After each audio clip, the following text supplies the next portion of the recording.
How to block emails in Gmail permanently and automatically delete messages from a specific sender. First, open Gmail and open an email from the sender you want to block. Click the three-dot menu in the top right corner of the email, then select Block, followed by the sender's email address. Confirm by clicking Block again.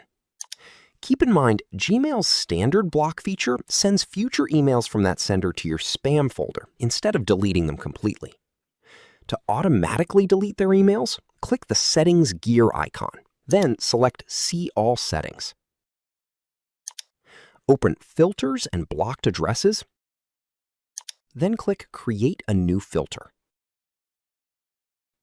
In the From field, enter the sender's email address and click Create Filter. That's it. Emails from that sender will now be automatically deleted, helping you keep your Gmail inbox clean and free from unwanted messages. If this tutorial helped you, click like, subscribe for more helpful tutorials, and share this video with others.